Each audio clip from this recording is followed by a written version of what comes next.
Hello and welcome to the Gooner Talk. Back again with you guys for another show, for another episode of Let's Talk Arsenal, our third of the week. We usually only do these twice a week, and it's weird what happens when there's no midweek game. It's weird because midweek games have pretty much become the norm for Arsenal of late. So without one, we've had to fill our time talking about stuff, and there's only really one topic that's dominated it, and that's the manager. And we're going to have a very different discussion, I feel, today. So let's crack on with today's show.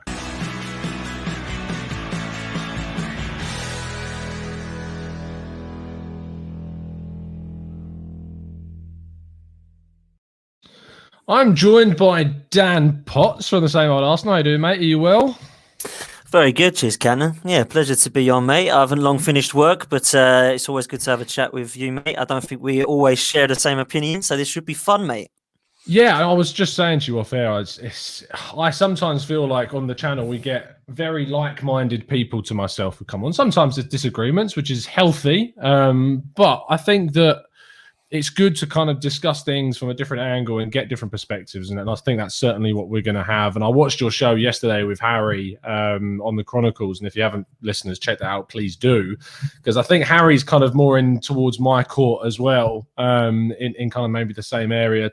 Some of the things I'm not 100% on board with. And I think he probably said the same as well. But certainly more of a divide, I think, between me and you. And we sort of, the first kind of instance, I suppose, of when we I was going to say clashed. It's not even clashed. Just disagreed on the Gooners pod with Mike recently when we were on with Owen as well, and it was a hilarious show. If you haven't checked that one out, please do.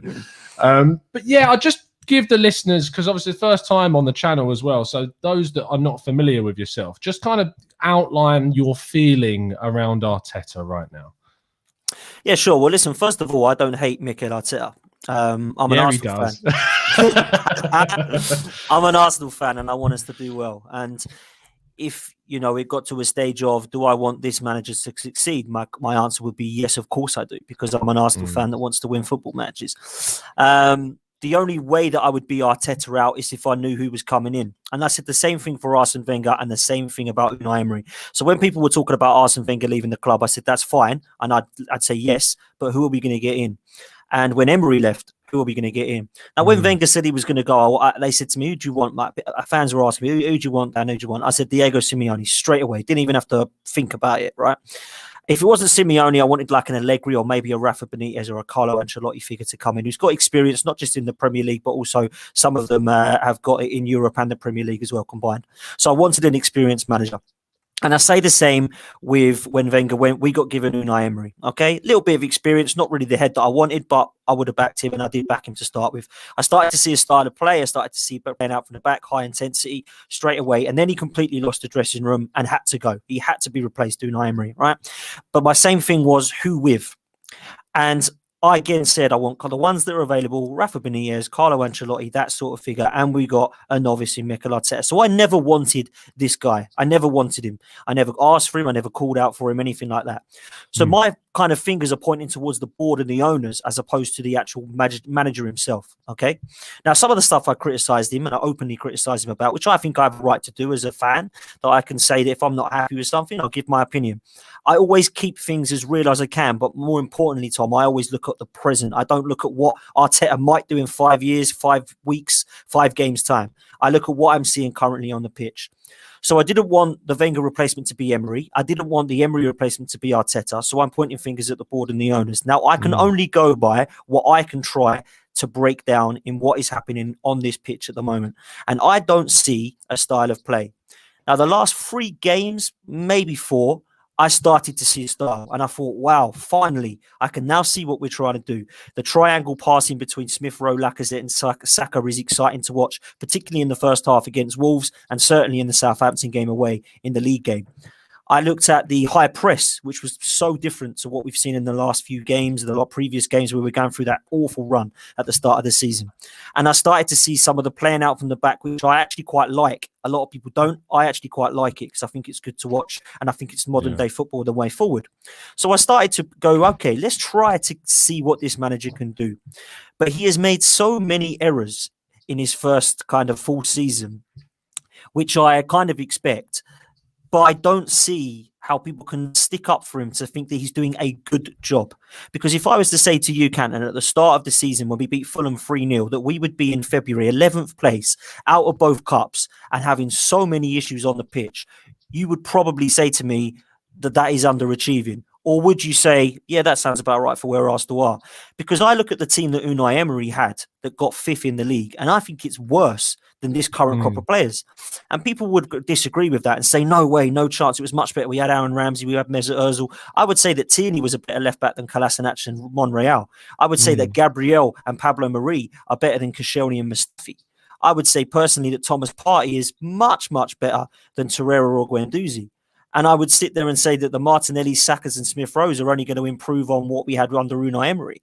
So for Arteta to have regressed what we're doing, that is why I have my question marks. And the last thing I'll say, because I don't want to take up too much on this, is that's fun. You go. I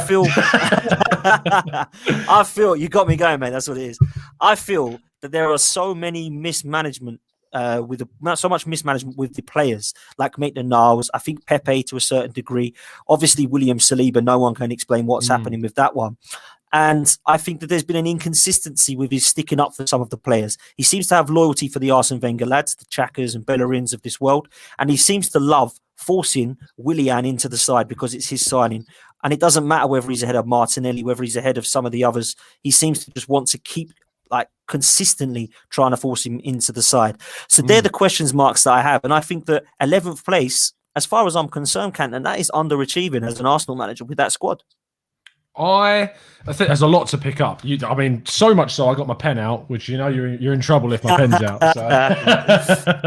So. Just to make sure I don't miss certain things, and I want to kind of talk about certain things. Going back to the original parts of what you said, and I am in a complete agreement with you in regards to when the time of the manager comes to the end and who is that next person going to be. It's so important to get that right. I don't feel we got it right with Unai Emery at all. I thought to move on from Arsene Wenger, such a manager, no matter what you thought about him, but he could communicate his ideas to the squad very easily.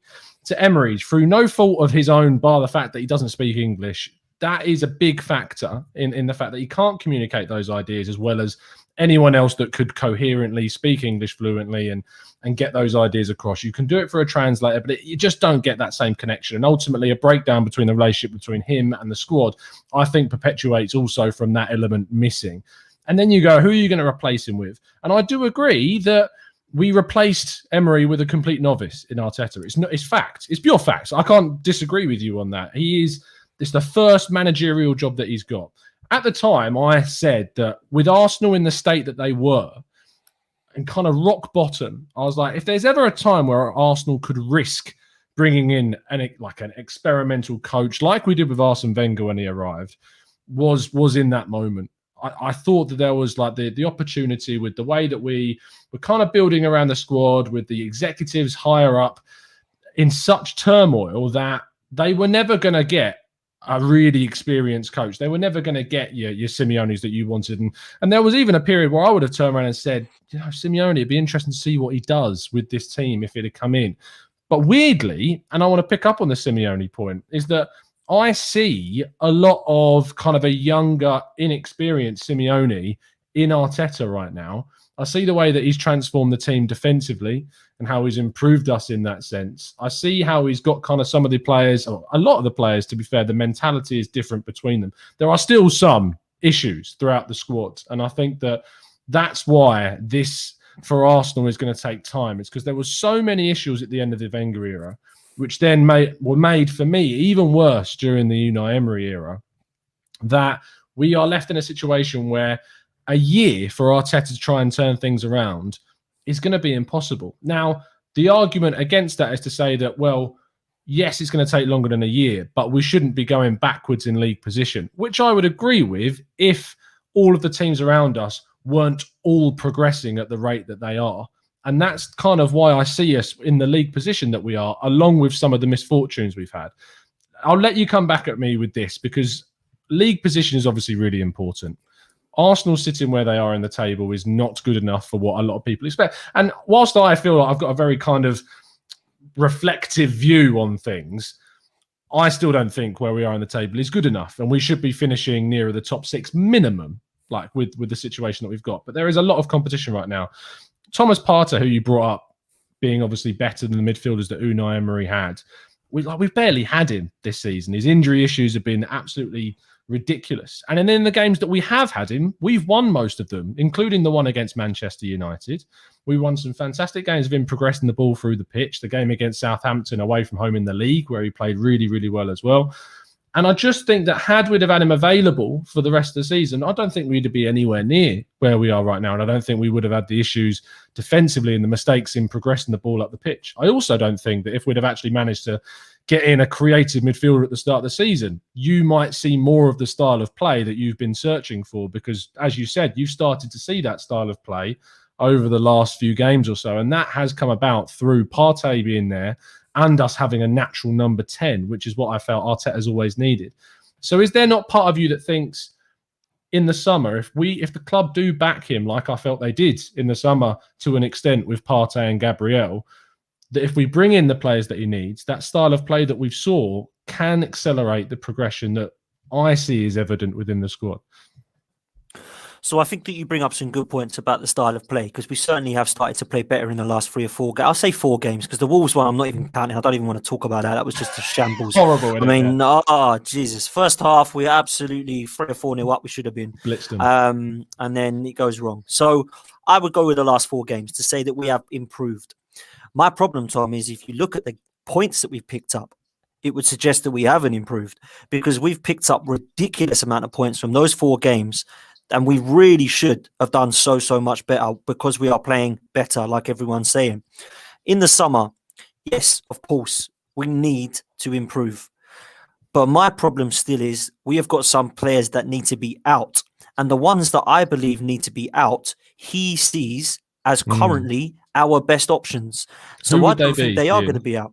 Okay, so in the first 11 that we believe that Arteta sees as his first 11, I feel we can upgrade on 3 players.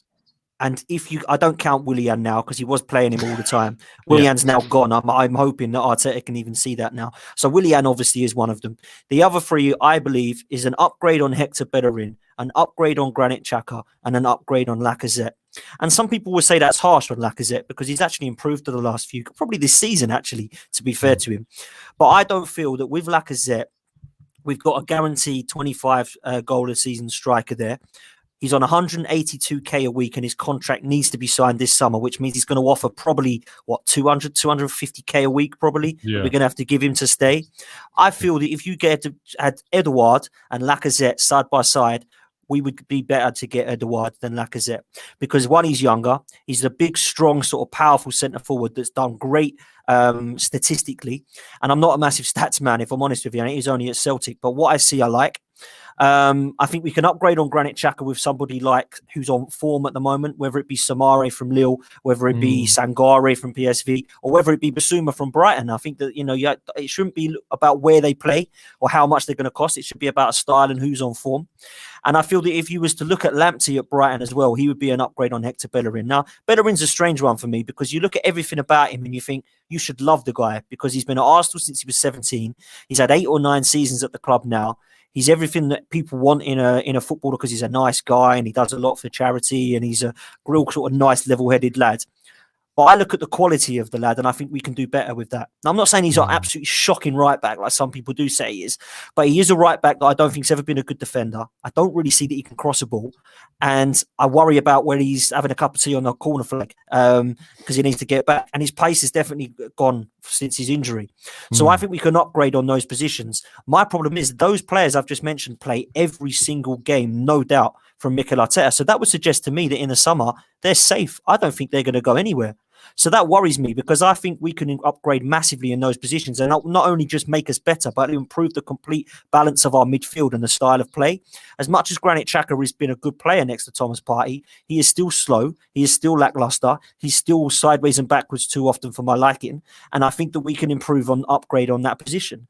And that's just my opinion. A lot of people would say that we've got other positions that we need to look at. I think Rob Holding has had a fantastic season, but I still don't look at him and say, wow, that is a centre-back to lead us forward. I look at that and think if we had an Upamecano, if we had a Bissouma, if we had a Lamptey, and if we had an Edouard, I don't think they're unrealistic targets considering Upamecano's release clause is only 38 million, albeit it looks like he's going to Bayern Munich. I don't think they're unrealistic signings. I think that we could try and have ambition to go for those sort of players.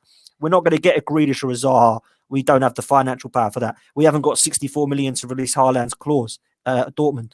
But we can look at some options that are cheaper than that would still be upgrades. And that's what the signings I would like to see. And because, Tom, I've got worries about Arteta's loyalty to those players in Xhaka, Bellerin and Lacazette and Holding, I've got worries that you won't want to upgrade them.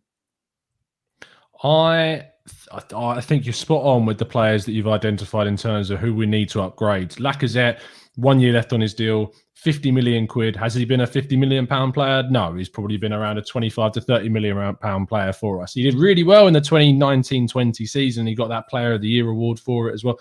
And that's great. But ultimately, he hasn't. To me, Lacazette hasn't even justified being an upgrade on Giroud. Like, I don't think he's given us any more than what Giroud has given us during the time that he was here. Bellerin is obviously come through the youth academy, been here for many years. Right back has been a position where we haven't really had anyone, for me, that should be playing over him. There's kind of an obsession around Mainsley, Maitland-Niles. Should he be playing over him? But I think a lot of people kind of forget how bad he was during the kind of Emery period at right back. He had some really poor games and he was absolutely... I mean, I remember the Watford game where we drew 2-2 and he was ripped apart by Deulofeu down that our right-hand side so many times. And I don't believe him to be a fullback. I don't believe him to be a midfielder either. I don't really know where his best position is, to be honest. It's probably as a left wing back in a back five kind of system. And that's why I'm not too concerned about the fact we've loaned him or that we might sell him in the summer.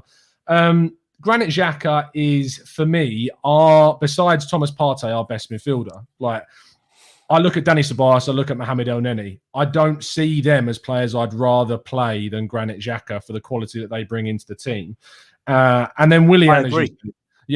And the Willian, as you that's said, a worry, though, isn't it? That's a worry. It is a worry. Yeah, it is a worry, and I'll get on to that. I think that Willian's a horrible case study that the club have made a huge mistake in. I don't think anyone ever expected him to be as bad as he has been since he arrived. Because let's be honest, what he was doing at Chelsea is far and above what he has produced for Arsenal. So I don't think anyone can blame the club maybe for thinking about signing him, but actually doing it for the length of time that we did and for the money that we gave him, that's where we can start to question. So let's break down those players, because the argument from you there was that you've got concerned about Arteta making consistent mistakes because he's playing these guys and you have fears that he'll continue to play them into next season because of how much they're playing now. My argument back to that would be that he doesn't really have much choice but to play these players, because Aubameyang has been so off form this season and is not the type of striker that Arteta wants. He's not your guy that's going to drop deep and link up play. He's not going to bring in your wide areas. He's going to be the guy that plays off the shoulder, that gets into the box and tries to get onto end of chances if we try and create them. You then got Granit Xhaka, that I've already said and that you agreed with is better than the other centre midfield options that we've currently got at the club. And then Hector Bellerin, I feel, would have been benched for Cedric in the last few games if Kieran Tierney was fit. I feel with the form of Cedric, Arteta would have recognised that and would be playing Cedric over Bellerin right now with Tierney at left back. So I don't think you should fear for that. I think that he might keep one or two of those into the summer, just because I don't think the club will have the capacity to upgrade on all of them with the finances that we're going to have because of being affected by the situation that every club is affected by at the moment. So I'll let you respond to that, because I don't think it's something that you should be really concerned about from Arteta's point of view for that reason. I think my answer to that would be you're spot on in terms of them being the best in their position at the moment. I have question marks over Bellerin. I, unlike you, actually quite liked Maitland-Niles under Arteta. I thought Arteta got something out of him, particularly around the FA Cup kind of run, and I thought he was one of our better players, and it was outstanding to see. And then since then, something's happened off the field because he's never really got the same chance, and now he's got the chance to perform on loan. I hope he does well at West Brom, and I hope Willock does well as well, because obviously we want to see our youngsters perform well. I think with Bellerin, Xhaka and Lacazette, you have got three individuals there that have weak mentality. And they've had weak mentality along the likes of Mustafi, Kolasinac, Ozil, that have all been shafted out.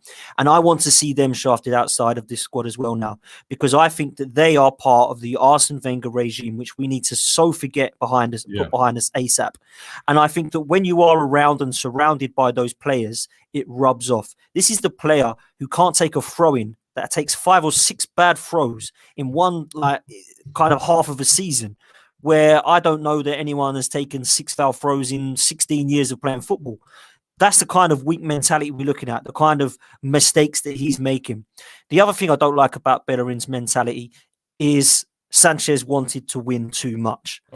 Somebody who says that in my club, get the hell out. Because if you want to win too much, please stay. If you don't want to win and you accept that top 4 is a trophy, goodbye. I want someone who's a winner at my club. Granit Xhaka is a player who ripped the armband off and told the fans to F off. I am surprised I ever see him in an Arsenal shirt again. He was on his way to Hertha Berlin, and if it wasn't for this blooming manager, he'd be gone and we could upgrade him. He wants him to stay, begging him to stay. And obviously with Lacazette, I think he was probably one of my favourite players a couple of seasons ago under Unai Emery. When I saw the passion, I saw the desire, player of the season, unbelievable link-up play with Aubameyang. Something's happened with him mentally, and he's going to be 30 in not so many months' time. And we're going to have to try and, I think, upgrade and get some form of money for him and Eddie Nketiah, because those 2 players, I just don't see a future at the club. So that's what I'd say about it. Whether Arteta's going to do it or not, I'm not sure. I'm not arguing the fact that those 3 deserve to be playing at the moment, because like you just said, we haven't really got any other options. Aubameyang's not playing well enough on the left or down the centre, so it has to be Lacazette. I don't think Dani Ceballos has been worth the loans. I think that he's probably going to go back to Real Madrid. He doesn't seem to have consistent performances, and I think that if he's going to be 30 to 35 million, we could definitely get somebody better than him. And of course, Cedric is playing on the left, and Maitland-Niles is now on loan, so we have to play better in there. So I understand why he's currently playing them. I just fear that they're going to be the options going into next season, and I believe they're the players to be upgraded on. But I don't know. Do you agree that they're the positions that we need to upgrade on, or do you think that they will be good enough to take us forward, those 3 players? No, I think you're 100% spot on. If you're looking at next season in the summer, and if I'm the manager, I'm turning around going, you need to bring in a centre midfielder next to Partey, not only to be Partey's partner, but with his fitness record, we need someone to be in there in case Partey's not available. Yeah. You need to bring right back in because Bellerin has shown he's not good enough. We need to upgrade on that position. And I get into quite, not necessarily heated debates, but I get a little bit frustrated when I think people are a little bit careless sometimes with the names that they throw out there for possible players. And I see a name that's thrown out a lot is Achraf Hakimi at Inter Milan. Now, for me, Hakimi, I'm not doubting his quality. He's an amazing player going forwards, and he adds a lot to Inter Milan's attack. And he did it at Dortmund, and he did it when he was a youngster at Real Madrid. But the thing is defensively, he is flawed. Like, he makes mistakes. He drops the space that is left behind there and left to the right-sided centre-back to cover is really, really quite big. And when you're playing in a back 3 system that Inter Milan do, that's fine because you've got 2 centre-backs on the right-hand side. You've got the central one that can shuffle over and the right-hand-sided one naturally anyway. And that's great. But in a back 4, which is a system that Arteta or whoever is here at the moment wants to implement, it doesn't work for me. So I'd rather that we upgrade it on a right back. Now, I'm not sitting here and I'm not going to go, we need to sign this guy, this guy, this guy. It's not my job to find these guys. But I'm more than happy to criticise some of the targets that we've got and say, look, for me, Hakimi's not the right guy. And then you've got other positions, which is striker. You're 100% spot on that Lacazette needs to be moved on this summer. We've got a year left on his deal. If there's any players that we are going to get any money for, there has been interest in him. We saw interest from Roma the last summer. We saw interest from Atletico Madrid 2 summers ago. I'm sure that there will be clubs out there that are willing to take a small fee on him, and it will be small because of the COVID situation, because of the fact he's got a year left on his deal. We've got Aubameyang here for another 2 years. If he can be that number 1 striker for the next 2 years, and we can prove that we can create the right chances for him, which I think we can with the wingers that we have, the creative players that we have, and I'm sure the ones that we'll bring in. The only position I don't think that you mentioned is a creative midfield role. At the moment, we've obviously brought in Odegaard in on loan for 6 months. I think Smith Rowe, with his history of injuries, the fact we've seen a slight dip in his form, arguably from burnout recently, proves that he needs competition. He needs someone that's going to come in. I don't think that's Joe Willock. I thought it was great to see him go and score for Newcastle on his debut. Fantastic. But I don't look at Joe Willock as the future of Arsenal centre midfield at all. No. He's someone that I'd look as a sellable asset that we could get some money for maybe from Newcastle in the summer. That for me kind of talks about all the players. Now, the next part of the debate that I want to kind of move on. Are you happy to end that there? I don't want to move on with that. Yeah, go on, mate. No, go on, mate. Do it. Yeah, go for it. The next part is kind of identifying the areas that we do or do not believe Arteta has improved this squad. Now, league position at the moment, flat off league position says nothing's improved. In fact, we've gone backwards. I would argue that I see progression in this team. And I think that league position can sometimes be very deceiving, especially considering how congestive and how tight and competitive the Premier League has been this season. I think I see progression in the defensive area with how we've defended, and that shows with the defensive record that we've got. And I also think that he has shown that he's improved a select number of players. I'm not saying he's improved everyone, and some players have arguably gone backwards. But the players that have gone backwards for me, some of them it's down to just naturally getting older, moving on. Aubameyang I see as one of those, but his form has been dreadful this season. And it's really tough to kind of pin that purely on Arteta, because I think that sometimes players do just have bad seasons. I don't think he's playing in the right system to get the best from him, and I don't think necessarily he's had the chances created for him. But when he has been given chances this season, he has missed quite a few shots, and his XG has been exceptionally low as well. And then you look at the other players in the team. Mustafi back at the end of last season, as an example. Don't get me wrong. I don't want Mustafi at this club, and I'm glad that he's gone. But I remember leading into the semi-finals of the final of the FA Cup last season, there were a lot of us that were actually concerned that he wasn't fit. And that's down to the fact that Arteta actually managed to get so much from Mustafi during those 6 months and made him look like a decent player again, like the player that he looked like during those 22-game unbeaten run that we went on when he joined the club or whatever it was. That I thought that in that case study, we've seen him improve players. What do you say that Arteta kind of isn't progressing with? What improvements are you not seeing? And what are the issues with his reign so far, purely with the squad that he's got available? I think I'll touch first on what I think he has improved, and then I'll look at what he needs to do, because it's easy for me to sit here and say what he needs to do. I'm not a football manager, and I appreciate it's a ridiculously difficult job. But where I sit in as a fan, I think off the pitch, him and Edu are improving things. I think positive transfer windows of the last, I'd say 3, have been really refreshing to see. Not just incomings, certain outgoings. I think we've discussed some of the outgoings that needed to go because of the poison chalice that was remained when he got here. And I think they needed to go from the weak mentality. Some of the signings have been definitely improving. Thomas Partey, Gabriel. I think Pablo Mari has proven to be a good signing. I actually quite like what I see from him. Obviously, you've got the Ødegaard and Matt Ryan signings, which nobody has kind of sneezed at because it looks like they would fit into what we needed in this transfer window just gone. So that's one thing he's definitely improved off the pitch. The other thing I think he's improved on the pitch is the centre-back situation, because I think that we have been guilty over the last 15 years of having some absolutely god-awful centre-backs. And now it looks like we have 3 or 4 that are good enough. I like what I see from Saliba. I do. I like what I see from Rob Holding this season. I like what I see from Pablo Mari. And I like what I see from Gabriel. We have definitely got better defensively. My problem, Tom, where he needs to progress, is we have got the 3 most expensive strike forces in the league. 72 million in Pepe, 55 million in Lacazette, and 60 in Aubameyang, and we cannot score a goal. With creative players around them, like Smith Rowe, like Saka, like Martinelli, like Pepe, we still cannot score goals. And that is a massive worry for me. It's almost as if he's so scared to concede goals, so he doesn't really want to go forward too much. That's what it seems like. Not so much in the last few games, but certainly over this season, I've been thinking, where are our chances coming from? The other thing that I'll say is it can't all just be this manager not getting them scoring, because we've had some chances and we fluffed them. Yeah, we have fluffed them. And everyone used to take the mick on me on same old Arsenal and put in the chat, oh, Dan's saying he can't finish his dinner again, because that's what I was using that term. Can't finish our dinner, because we had so many chances that we completely blew. I remember the games against Liverpool where Lacazette went through and Alisson saved, where Saka went through and Ederson saved, where we had the chances at Leicester where Lacazette pretty much missed on the goal line. These sort of opportunities that we just completely blundered, which are not the manager's fault. But he has to be doing something better somehow, whether it's the balance of the midfield, whether it's more creativity into the side to be able to score goals, because Arsenal have always been known to score goals. So it's it's just sod's law, really, that we're now defending better, but now we can't score. It's one or the other. We can't get the balance right, it seems. So that's what I think he needs to progress more for me to be able to say, do you know what? He is improving us progressively, because we need at the moment to show consistency, Tom, because what I'm seeing is 1 or 2 good games. I'm not seeing a run of 6 or 7, because even in our run of 6 games unbeaten, we still drew 3 of them or whatever it was.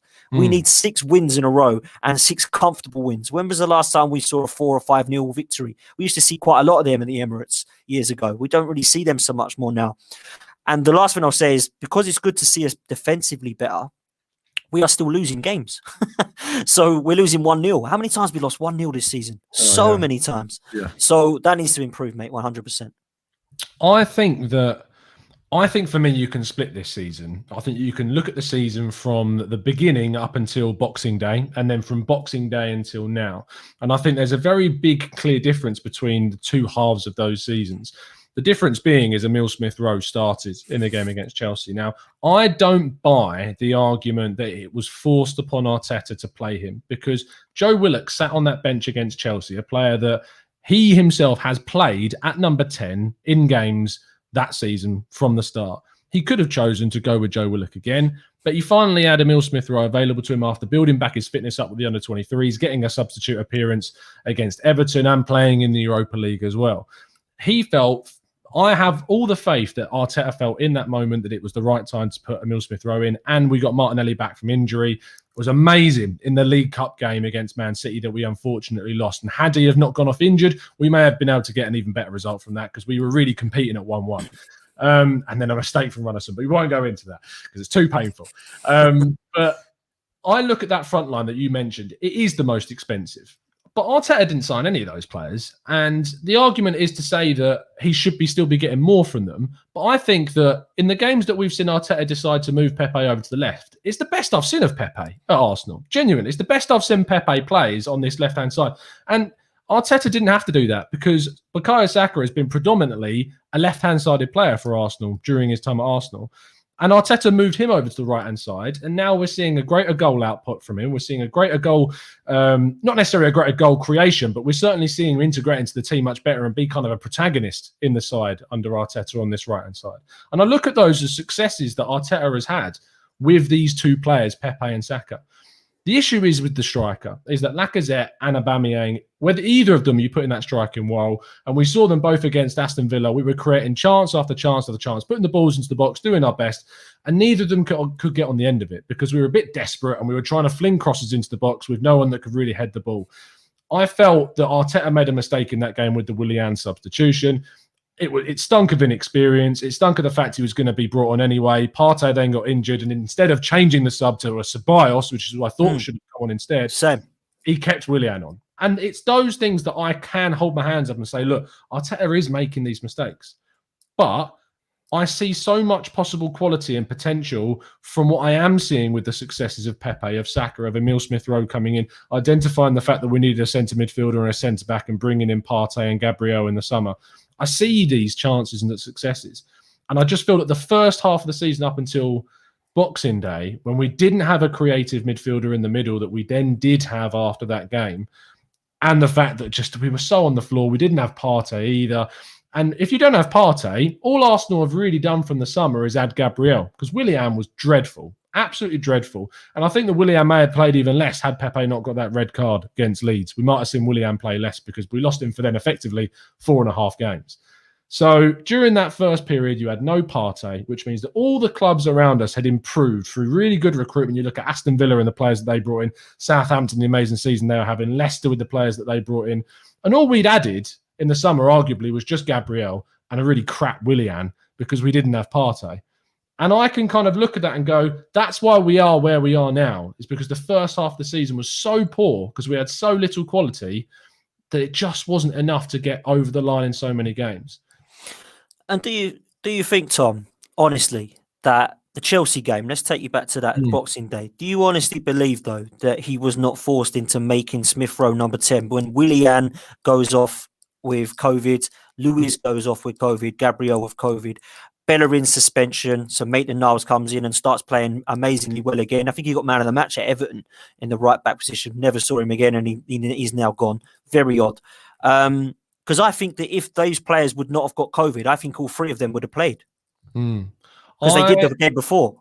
Obviously, it's completely It's hard with hindsight, but exactly. But I look at the fact that Joe Willock was on the bench and a player that he had played at number 10 throughout the season, and we know that he likes Joe Willock. Like, he's played him so many times off the bench from the start, whatever, and he's tried that.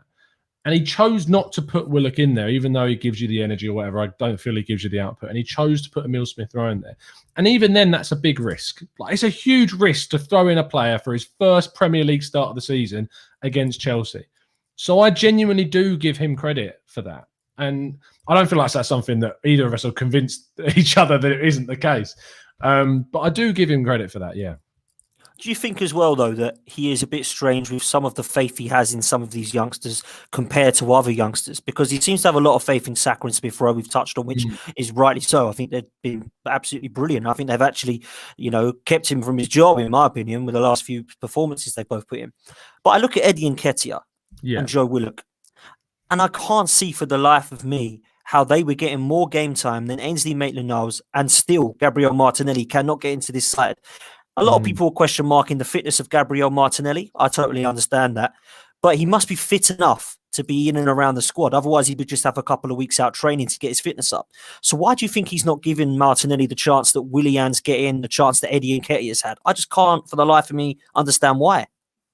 The Maitland-Niles is such an odd player. Like, he's really odd, like, because we touched on this at the start, because I genuinely don't know what his best position is. I don't know where you play him and think we're going to get the best out of him, because he's looked really good on the left at the end of the FA Cup run that we had last season. And we played him on the left-hand side against Crystal Palace, and he was terrible. Like, he was dreadful in that 0-0 game, really bad. And then we've put him on the right-hand side at times. Under Emery, I thought he was really kind of average as a right-back. And then he had a really good game against Chelsea, as you said, at right back there, and looked really good. But then in other games, has just kind of not. And there's this kind of weird thing about him that he wants to be a midfielder, supposedly, but whenever he plays in the midfield in, like, even the Europa games, he doesn't really light anything up. He's just, again, I get a lot of Willock and Guendouzi vibes of just running around the pitch a lot, but not really doing too much from him. So that's why I feel that maybe he has chosen to go with the experience of Bellerin, because he's been at the club for so long, and then he has, like, I think that whilst Bellerin needs to be upgraded, I still think that because of the kind of the profile that he has and the rhetoric that surrounds him, is that people will completely block out any positive things that he does. Like, anything good that Bellerin does, he's one of those players that if there is anything positive from his game, people will just forget about it and choose not to look at it, because of the mistakes that he still makes during the games. The same was with Granit Xhaka. Granit Xhaka is another really good example of that, is that he can go through a period of 10 games where he's really good. Yes, 20 games he's really bad, but because of those 20 games, people won't look at the 10 games where he's actually right. But that is another reason why we need to upgrade on him, obviously. And those 10 good games that he's at still make him better than, for me, Dani Ceballos and El Neni. But who was the other player you were asking about? I thought there was one more. Martinelli. So Martinelli's a really interesting one, because, of course, he was out with injury. He comes back in the Everton game as a sub, I believe it was his first return. And then he plays from the start against Man City, and he looks unreal. Gets injured in that second half again from a really horrible tackle from Zach Steffen that was just kind of a crunching one, and his ankle looked like it gone. And he's obviously a very young player that's been heavily affected mentally by this injury. And you can see that from how he's always crying from these injuries. Like, he cries a lot, and I think that he panics about when he gets injured, because he thinks, "Oh, I'm going to be out I'm not going to be able to play football again for absolutely months." And it's not actually as bad as he thinks it is, because I remember he had that tackle. He went off in another game, and he was before the Newcastle match, and Arteta told us he was crying in the dressing room. Palace, wasn't it? Was it Palace? I think it was Newcastle in the FA Cup. Was it Newcastle? Yeah, Newcastle. Maybe you're right. And so he's had a couple of issues since returning. And then I go, but then where do you play him at the moment? Because Pepe's playing the best football we've seen from him personally. Saka can't be moved out from this right-hand position. And Lacazette's been in good form since Boxing Day. There's been a couple of games where he hasn't given us too much, but it's been the best of Lacazette. So where do you put Martinelli in? And also, very quickly, Martinelli's style of play, I think suits a system whereby he's really good at pressing the back line. Against Chelsea, he was great because Chelsea had more of the ball. So he put them under pressure and he won the ball back. And then he got into the box when we hit them on the counter. But against the likes of Aston Villa in that game where we were in possession for most of that second half, trying to break them down, find that key pass, I didn't really see what Martinelli would have given to us. And I think a lot of people put emphasis on kind of a couple of headers that he scored in the Europa League to make him think that he's going to give us some aerial threat. But if you're up against Konsa and Mings and you're 5'9", no matter how good you are when the ball gets on your head, it's never going to get there because you've got these two lumbering centre-backs that are going to knock every ball out of the box with absolute ease. So I don't really see what Martinelli would add in those situations. I think that to start Martinelli in this 11 would be very harsh on Pepe and Saka. Yeah. 100%. And Lacazette, because I do see Martinelli more as a striker in the future. I think Arteta sees him more as a winger for now. But when you're looking at who can come on, surely Martinelli is a better option than Willian, right? And we are not seeing this manager use him. When we use him against Manchester United, he comes off at half-time. I don't know why. Apparently, according to Harry reckons it worked, but I didn't see what wasn't working, personally. I thought that Martinelli just needed some game time. And every time I see him, he gives us that tenacity. He excites me on the ball. He looks the closest style that we've had to Alexis Sanchez since he's gone. And if he's half as good as Alexis Sanchez, I'm really happy. Yeah. I think personally, I loved Sanchez. He was class. I think when you look at what Martinelli could do, it's so much better than Willian. And although I agree that he shouldn't have been a like-for-like substitute when Partey come off, I was like, I thought it was going to be Ceballos. I was surprised to see Willian. I did look at that and I think, well, if you are going to bring Willian on, why don't you give Martinelli the chance that he needs? Because he needs game time. He needs a run of fitness to try and get himself up. And it's a player there that I think last season looked our special talent. This season it's obviously Saka, but last season for me to score 10 goals in the games that he played, and people can sit there and say it's against opposition which was poor, you have to only beat the teams in front of you. I think he was a really good prospect for us. Awful injury, but I don't feel like Arteta rates this guy. I just don't think he looks at him and thinks he's good enough. And that worries me because he's this player that excites a fan like myself. And me and Lee Judges always talk about it, that we think if Eddie Nketiah can get the amount of chances he's got, why can Martinelli not? And that's just a question I pose out there. I would argue that the reason for that is Eddie Nketiah was given a lot of chances because this season, in the first half of that season, Aubameyang and Lacazette were dreadful. Like they couldn't finish their dinner. And Arteta was basically, so using your phrase, Arteta was basically putting Nketiah in because he was like, I've got to try something else because these lads aren't scoring. These lads literally cannot hit the target and they can't score these chances. So that's why I felt he was giving Nketiah a chance. Martinelli, why I would say don't panic is because I look at Phil Foden at Manchester City. And for the last 2 years at Man City, Phil Foden, the constant question from a lot of the media surrounding Manchester has been, you should be playing him. Why is he not playing more minutes? He's really, every game that he plays, he shows something, he delivers something, he looks good. Why are you not playing him? And yes, there's a lot of competition for attacking midfield places in that Manchester City team, and they've got the financial capacity to be able to bring in all those players and keep them all happy through rotation and the success that they bring. Arsenal, arguably, if you're going to look at a position right now, that left-hand side or the right-hand side, you've got Saka and Pepe at the moment who are difficult to drop. You then got Aubameyang that predominantly plays on the left-hand side for Arteta and is the club captain. So you're putting Martinelli kind of behind Aubameyang and Pepe on paper, not in terms of form, but on paper, you're looking at him being kind of third best choice. I feel that Martinelli should be given a chance over Nketiah in the striking position as an experiment and as to try him more there. But he hasn't done that once under Arteta, I don't think, yet. So it would take kind of Arteta a bit of a leap of faith to put him in that role, consider he's not played there for him as of yet. And I would just say calm on the Martinelli fear of not playing enough, because I look at Phil Foden, I say that they're managing him correctly. And now you're starting to see Phil Foden come into the Man City team more regularly. And look what gradually phasing him in and not building him up too much has done, because he looks an absolute world beater now for them. And Yeah, he I does. feel like some players just need to be managed in that way. And I feel like with Martinelli's energy and how committed and driven he is, like Alexis Sanchez was, but obviously at a much younger level, that we might just need to manage him, especially with the factor of the injury, a little bit carefully. And that's why I think maybe Arteta's doing it that way. I think my worry is and it's not just Martinelli, actually, Tom. It's actually a few of them. I worry about Balogun. I think Aziz needs to be given some game time because he's coming through and looking class. The Saliba situation worried me because I thought that was a player that we've spent £30 million on, who, by the way, is just one player of the month. You couldn't make it up, could you? I think that there is some talent there, and we're putting Willocks and Nketiahs ahead of those players. That's what worries me with Mikel Arteta. And I think that we're looking at a situation with Martinelli, like I just said, that perhaps it's not right that he starts. But I look at Willian coming on, and I'm scratching my head when he's sitting on the bench next to him. Martinelli must be thinking, I might have to leave to get games here because I'm not getting in the first team. I seem to be the fifth choice left winger at the moment. What's going on? What's actually happening? So I hope that Arteta, like you have, is giving him some faith, and is kind of saying that, you know, be patient because we want to get you fit and mould you in when it's right, like Phil Foden has done at Man City, who I think is world class potentially, by the way. And yeah, that's what I hope, because it worries me if not, mate. It worries me if not that you've got some quality here that we are not playing because of the likes of Willian and Willocks and people like that. So I was okay with the Willock loan. Reece Nelson's another one that I think has only shown glimpses. He's not really taken it by storm. And I totally understand why Smith Rowe and Saka are getting ahead, 100%. But I want to see Martinelli as the next one coming into the team because I think that he's got some class. I really do.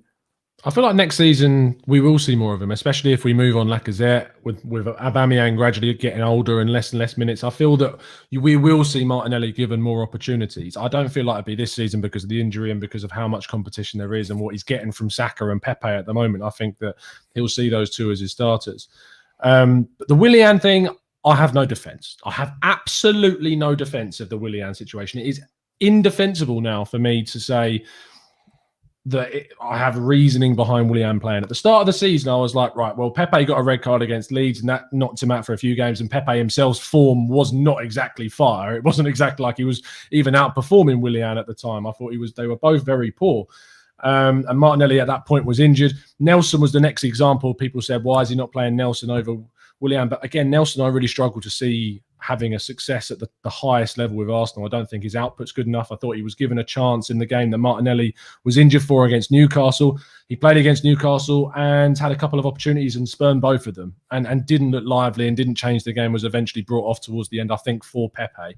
So I don't see Nelson really having a future along with Nketiah and Willock at the club. I see them as sellable assets that we can use and will then bring through the next roster of young players, the likes of, you say, Aziz, Catalin Kurjan, the Romanian kid coming through, and it would have been Balogun, and we have made a mistake with Balogun. I think that perpetuates longer than Arteta's tenure because we could have signed him up to a deal before that and identified that. And I think they also could have identified the fact that Nketiah, in all the time that he's been here, yes, he might be smashing it under 21 level for England, but that's a completely different kettle of fish to the Premier League, and he hasn't cut it in all of the appearances that he's been given. Do you know what's funny though, Tom, as well, right? This is what's hilarious. We could get to the summer and actually lose all of our strikers. And the reason I say that is because we've mentioned Lacazette as having to either sign or go. Nketiah has got to sign or go because he's in the same position as Lacazette. Balogun is going. That's free. And Aubameyang, who's our fourth striker, I don't know how true this is, but I was told that the contract that he signs has a clause in it that if we do not get into the Champions League, he is free to leave and go where he wants to go. So that could be that we have, because we're not going to get in the Champions League unless we win the Europa League, right? Yeah. So that could be all four of our strikers leaving in the summer. Some may say that's a good thing because we need to then rebuild completely. I mean, maybe it ain't a bad thing. But you look at it and you think, do you know what? That could be a potential massive part of Arteta's reign, because, or whoever is going to be in charge, we believe it to be Arteta, because we could look at that and say, right, how much money do we make from that? Because I imagine we'll make money from some of those sales. Could we get somebody massive in? Probably not, because of the position we may be in, but it could be that we've got a completely different strike force as early as next season. Which I'm as long as we recruit smartly and we do the signings that we've done with Gabriel and Martinelli and Partey and Tierney, and as long as we follow that rhetoric of the type of signing, and as you say, it could be Edouard. I have a couple of questions about how he may fare in the Premier League after coming from the Scottish League, but we've seen how good Tierney's been. So there's that to think about. And Celtic have dipped, and so has Edouard, but I think that's probably a victim of Celtic in general. That's Neil Lennon, mate. Yeah, for sure. So there's a lot of questions about what happens in the summer. I'm okay with the fact that players might move on. I'm okay about Balogun. It's disappointing, but I've seen a lot of youngsters with a lot of promise move on and not do anything. He could go on and be amazing, and then we'll kick ourselves. But it's one of those. He could be a Chuba Akpom, though, couldn't he? Or a Bennett Voby or something like that, you know?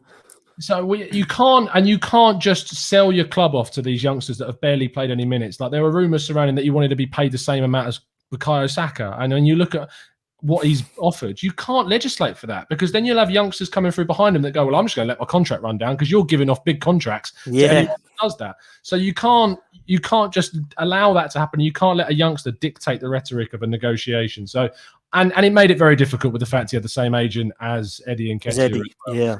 So that made it really tricky. At the end of the day, I think maybe something that we can come to an agreement with is we'll probably sit back and reflect on the end of the season, see where we are. There's a lot more football still to be played. I think that the summer is huge. I don't see Arteta going anywhere, no matter if we finish where we currently are. I still think he'll be there, unfortunately, yeah. But at the end of next season, if he's backed, if he is given a summer, which we saw like last summer, with a little bit more of an improvement, with bringing in players of the like of Gabriel and Partey and other positions, and we talked about those positions earlier on. If we get to the end of the 2021-22 season and we are still not in and around the top six and competing towards the top four, we're not progressing, I will sit here and be like, it's not working. Like, we are not progressing. We've added improvement. We've got better players. And I will sit there and say that. I personally feel after a year, there is not enough evidence to say that things are not working. And I think there is enough progression made in certain areas for me to say, I'm willing to give this another season. But at the end of next season, if we are where we are right now, there will be no defence for me. And I will hold my hands up and say, look, we now need to move on to the next process, or whatever it's going to be. 100%, mate. And I think that, you know, it's good that you can do that. And likewise, I could do the same. If we get to the stage where he's backed in the summer and we look to be, you know, at Christmas and we've got third or fourth place and we're looking like we're competing with first or second, of course, I'm going to be like, listen, right thing to do. We kept him, a bit like what Manchester United had done with Ole Gunnar Solskjaer, a bit like what Southampton had done with Ralph Hasenhüttl. Those sort of things for me are what I want to see at Arsenal. I want us to be a success. I want us to succeed. Of course I do. I just don't see it currently. So I think that if we look in the situation of we come in 11th or 12th this season and he's backed for whatever reason, everyone thinks that's okay. So we give him the season, give him the summer and see what happens. I don't think we can really look past Christmas to say we're currently 12th position, out cup, stuff like that. We've got to be, we can't have another season like that. We've got to be, you know, looking to change. So I'm with you there. And I stand by it. If we are going to replace him, it needs to be not per Mertesacker for the rest of the season, or Tony Adams, or Henry, or Vieira. We need to get someone in who's going to take us forward. And if we're not going to get that, then just stick with this guy, because there's no point. This is why I point the finger at the board and the owners here, because they have no ambition. And I don't care that they've spent money like people think they do. We are a self-sustaining model. The money for Aubameyang and Lacazette did not come out of Kroenke's pocket. It came out of the Champions League money and TV rights money and fans money and merchandise. We are a self-sustaining model. We don't go and do billions and billions like Chelsea do. And as much as people say they don't want that, I look at what Chelsea have won in the last 15 years, and it doesn't bother me that they've had 15 managers because they've got 15 trophies. They've left everybody dead in the water because the owner has got an ambition to win. And I think that is what we do not have with Stan Kroenke. He is more than happy to just see us finishing wherever. He's more interested in the £5 billion he's got to spend on the Ram Stadium. That's all he cares about. So that's how I want to end it. For me, my point of view is that it's the board and owners I'm pointing the finger at, not just the manager of what he's doing on the pitch. But I can only say what I'm looking at currently. I can't see what Arteta is going to do in the future. I don't know who's coming into the club. I don't know what he's trying to do off the field with stuff like that. All I can see is what's happening on the pitch at the moment that is not impressing me, because we are not picking up the points that I feel we need to be getting. Yeah. I think things need to improve. Things are improving in some areas for me, and then other areas we're making consistent mistakes with the Willian situation and some of the positions that are being selected. I think there are some mitigating circumstances for sure, but I will sit here in a year's time if Arteta is still the manager, which I expect him probably still to be. Even if we are 10th or 11th at the table by that point, I reckon the board will still keep me. I think you're spot on with the next choice. I thought that Arteta as an appointment, whilst it was inexperienced, I thought if there was ever a time where you could take a risk, I thought that was the time that you could do. But the one after Arteta, it certainly can't be. This is the trial. This is the experiment of trying a risky appointment. If it doesn't work, you can't do the same thing again. So with the Per Mertesacker thing, you're spot on, which is not even a ridiculous statement because you could see that happening at the club. That's how crazy things are. It would be very Arsenal, wouldn't it? It would be. Anyway, Dan, thank you ever so much for coming on this afternoon. I think it's been an excellent discussion back and forth. So I appreciate your time. Do you want to tell people where they can find you, mate? Bless you, mate. Thank you very much for having me on. It's been really enjoyable, actually. Thanks to everyone in the chat as well. Yeah, if you do want to come and follow me on Twitter, then please do. It's at DanArsenal87. And if you want to come and listen to me more on podcasts, then I'm usually on either Guns and Yellow Ribbons or more regularly Same Old Arsenal on Mondays and Fridays at 7 o'clock. So cheers, guys, and thank you, Tom. No problem at all. Absolute pleasure. You'll be able to join me a little bit later on today on the Football Terrace with Adam, looking ahead to the Leeds game. So make sure you check that out at 7 o'clock UK time, so in an hour's time. Tomorrow night, 5 o'clock, Let's Talk Arsenal. And then there's another show, I believe, a little bit later on in the evening at 10 p.m. Myself and John are going to go down the Arsenal social route and do the first inaugural Let's Talk Arsenal podcast, where we're going to be looking at things a little bit more social aspects of kind of social media and things like that. So that should be fun. We'll be back tomorrow, as I've already said. Make sure you go check out Dan, Same Old Arsenal and Guns Yellow Ribbons. Make sure you check that all out. We'll see you again very, very soon. And as always, up the Arsenal.